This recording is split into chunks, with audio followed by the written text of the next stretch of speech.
Hello friends, welcome to Saju's Kitchen.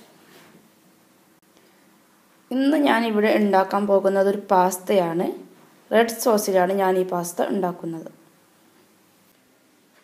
ഇതിനു വേണ്ട ingredients എന്തെല്ലാമാണെന്ന് നോക്കാം. അതിനു മുൻപായി ഈ ചാനൽ ആദ്യമായി കാണുന്നവർ ഈ ചാനൽ സബ്സ്ക്രൈബ് ചെയ്യേണ്ടതാണ്. താഴെ കാണുന്ന സബ്സ്ക്രൈബ് ബട്ടൺ ഒന്ന് പ്രസ് ചെയ്യുക. ഇനി നമുക്ക് നോക്കാം. ഞാൻ ഇവിടെ 100 ഗ്രാം പാസ്ത എടുത്തിട്ടുണ്ട്. പാസ്ത എന്ന് പറഞ്ഞാൽ നമ്മുടെ മക്രോണി. ഞാൻ ഇവിടെ ചെറിയ പാസ്തയാണ് എടുത്തിരിക്കുന്നത്. ചെറുതാണ് കൂടുതൽ ടേസ്റ്റ് എന്ന് തോന്നിയതുകൊണ്ട് വളരെ ചെറിയ പാസ്തയാണ് ഞാൻ എടുത്തിരിക്കുന്നത്. 2 ടേബിൾ സ്പൂൺ ടൊമാറ്റോ സോസ്, ഒരു പകുതി ഉള്ളി, ഒരു വലിയ ടൊമാറ്റോ, 1 ടേബിൾ സ്പൂൺ നമ്മുടെ ചുവന്ന മുളക് ഒന്ന് ക്രഷ് ചെയ്തെടുത്തതാണ്. കൂടുതൽ എരിവ് വേണം എന്നുള്ളവർക്ക് കൂടുതൽ എമൗണ്ട് എടുക്കാവുന്നതാണ്. ഇത് 1 ടേബിൾ സ്പൂൺ ചുവന്ന മുളക് ക്രഷ് ചെയ്തത്. വെളുത്തുള്ളിയും ഇഞ്ചിയും ചെറിയ പീസായി കട്ട് ചെയ്ത് വെച്ചതാണ്. 1.5 ടേബിൾ സ്പൂൺ ഉണ്ട്. ഇത് കട്ട് ചെയ്ത് തന്നെ എടുക്കണം, എന്നാലേ കടിക്കുമ്പോഴുള്ള ആ ടേസ്റ്റ് കിട്ടുകയുള്ളൂ. ഇത് നമ്മുടെ മിക്സ്ഡ് ഹെർബ്സ് ആണ്. ഇത് ഉണ്ടെങ്കിൽ ഇട്ടാൽ മതി, ഇല്ലെങ്കിൽ കുഴപ്പമൊന്നുമില്ല. ഇതിവിടെ ഉള്ളത് കൊണ്ട് ഞാൻ ഉപയോഗിക്കുന്നതേ ഉള്ളൂ. Mixed herbs. പിന്നെ ഉപ്പ്, ഓയിൽ, 2 ടേബിൾ സ്പൂൺ ഓയിൽ ഇവ വേണം. ഇനി ഇതെങ്ങനെയാണ് ഉണ്ടാക്കുന്നതെന്ന് നോക്കാം.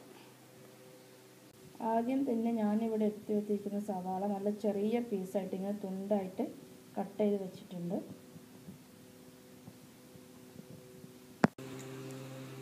ഇനി ഒരു പാത്രത്തിൽ നമ്മുടെ പാസ്ത മുങ്ങാൻ മാത്രമുള്ള വെള്ളം വെക്കുക. എന്നിട്ട് വെള്ളം തിളപ്പിക്കാൻ വെക്കുക. അതിലേക്ക് ആവശ്യത്തിനുള്ള ഉപ്പും ഇടുക.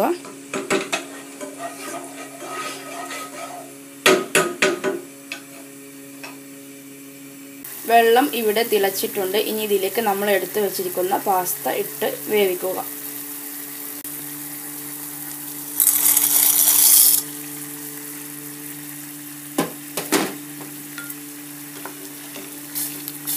ഒരു 10 മിനിറ്റ്, മാക്സിമം ഒരു 10 മിനിറ്റ് മതിയാകും. അപ്പോഴേക്കും പാസ്ത നന്നായിട്ട് വെന്ത് വരും. ഒരു മീഡിയം ഫ്ലെയിമിൽ വെച്ചിട്ട് ഒരു 10 മിനിറ്റ് വേവിക്കുക. 8 മിനിറ്റൊക്കെ ആകുമ്പോഴേക്കും വെന്തിട്ടുണ്ടാകും. മാക്സിമം ഒരു 10 മിനിറ്റ്. 8 മിനിറ്റായി. നമ്മുടെ പാസ്ത വെന്ത് വന്നിട്ടുണ്ട്. അത് ഒരു പാസ്ത എടുത്തിട്ടൊന്ന് ടേസ്റ്റ് ചെയ്ത് നോക്കിയാൽ മതി, അപ്പോൾ മനസ്സിലാകും. ഫ്ലെയിം ഓഫ് ചെയ്യുക. ഒരു ഊറ്റുപാത്രത്തിലേക്ക് ഇട്ട് അതിലെ വെള്ളമെല്ലാം കളഞ്ഞു വെച്ചിട്ടുണ്ട്. ഇനി ഒരു പാത്രത്തിൽ നമ്മൾ എടുത്തു വെച്ചിരിക്കുന്ന തക്കാളി ഇട്ടിട്ട് അത് മുങ്ങാൻ മാത്രമുള്ള വെള്ളം ഒഴിച്ചിട്ട് തിളപ്പിക്കുവാൻ വെക്കുക. തക്കാളി വെച്ചിട്ട് മീഡിയം ഫ്ലെയിമിൽ തൊലിയെല്ലാം പൊട്ടി വരുന്നത് വരെ വേവിക്കുക. നമ്മുടെ ടൊമാറ്റോ വെന്തിട്ടുണ്ട്. അതിൻ്റെ തൊലിയെല്ലാം പൊട്ടി വന്നിട്ടുണ്ട്. തൊലി പൊട്ടി വന്നാൽ അതെടുത്ത് മാറ്റി വയ്ക്കുക, ചൂടാറാൻ വെക്കുക. നമ്മളുടെ തക്കാളിയുടെ ചൂടെല്ലാം പോയിട്ട് അതിൻ്റെ തൊലിയെല്ലാം കളഞ്ഞ് വെച്ചിട്ടുണ്ട്. ഇനി ഇതൊരു മിക്സിയിലിട്ടിട്ട് ഒന്ന് അടിച്ചെടുക്കാം. ടൊമാറ്റോ ഞാൻ മിക്സിയിലിട്ടിട്ട് ഒന്ന് അടിച്ചെടുത്തിട്ടുണ്ട്, കണ്ടില്ലേ. ഇനി ഞാനിവിടെ ഒരു പാത്രം അടുപ്പിൽ വെച്ച് ചൂടായിട്ടുണ്ട്.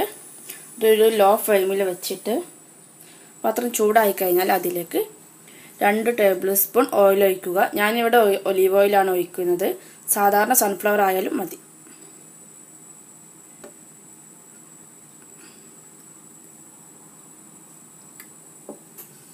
അതിലേക്ക് നമ്മൾ എടുത്തു വച്ചിരിക്കുന്ന വെളുത്തുള്ളിയും ഇഞ്ചിയും ഇടുക.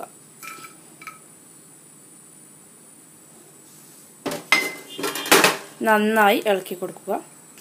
ഇത് കുറച്ചൊന്ന് കളർ മാറുമ്പോൾ ഇനി ഉള്ളി ചേർക്കേണ്ടതാണ്. ഇത് കുറച്ച് ബ്രൗണിഷ് കളറായിട്ടുണ്ട്. ഇനി നമ്മൾ ഇതിൽ എടുത്തു വെച്ചിരിക്കുന്ന ചെറുതായിട്ട് അരിഞ്ഞു വെച്ച ഉള്ളി ചേർക്കുക.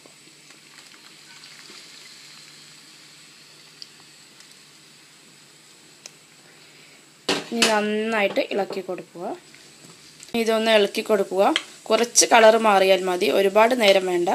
നമുക്ക് കടിക്കുമ്പോൾ ഇത് കിട്ടണം, ഒരുപാട് അങ്ങോട്ട് വേവരുത്. ഇവിടെ ആയി വന്നിട്ടുണ്ട്. ഇനി നമ്മൾ എടുത്ത് വെച്ചിരിക്കുന്ന ടൊമാറ്റോ പ്യൂരി, തക്കാളിയുടെ ആ പ്യൂരി ഇതിലേക്ക് ഒഴിക്കുക.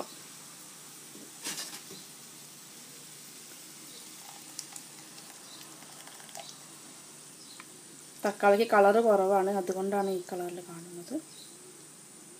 നന്നായി പഴുത്ത തക്കാളി ഉണ്ടെങ്കിൽ അതെടുത്താൽ മതി.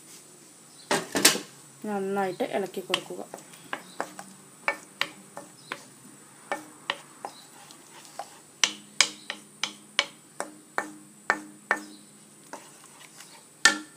ലേശം ഉപ്പ് ചേർത്ത് കൊടുക്കുക. നമ്മുടെ പാസ്തയിൽ ഓൾറെഡി ഉപ്പ് ഇട്ടിട്ടുണ്ട്, അതുകൊണ്ട് ലേശം മതി, ആവശ്യത്തിന് മാത്രം.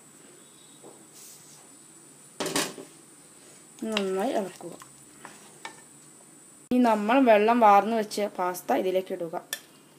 ഇട്ട് നന്നായിട്ട് ഇളക്കി കൊടുക്കുക.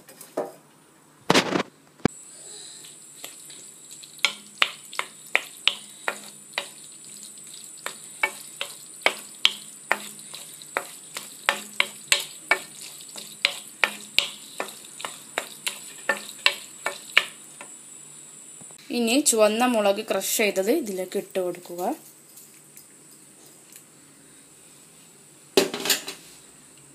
കുറച്ച് ഹെർബ്സ് ഉണ്ടെങ്കിൽ അതേപോലെ ഇട്ട് കൊടുക്കുക. ഇതില്ലാന്നുണ്ടെങ്കിൽ കുഴപ്പമില്ല, ഓപ്ഷണലാണ്.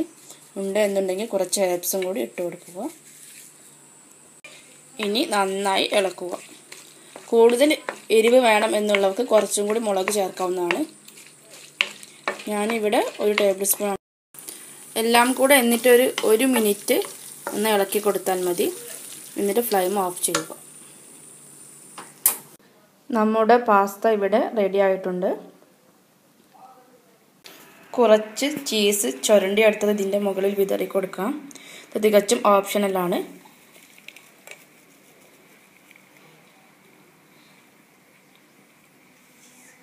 ചൂടോട് കൂടി തന്നെ ചീസ് അതിൻ്റെ മുകളിൽ ഇടണം. ആ ചൂടിൽ ചീസ് മെൽറ്റ് ആയിക്കോളും. അപ്പോൾ നമ്മുടെ പാസ്ത ഇവിടെ റെഡി ആയിട്ടുണ്ട്. എല്ലാവർക്കും ഇഷ്ടപ്പെട്ടിട്ടുണ്ടെങ്കിൽ എൻ്റെ ചാനൽ സബ്സ്ക്രൈബ് ചെയ്യണം. എങ്കിൽ മാത്രമേ ഞാൻ ഇടുന്ന കൂടുതൽ വീഡിയോസ് നിങ്ങൾക്ക് കിട്ടുകയുള്ളൂ. Thank you.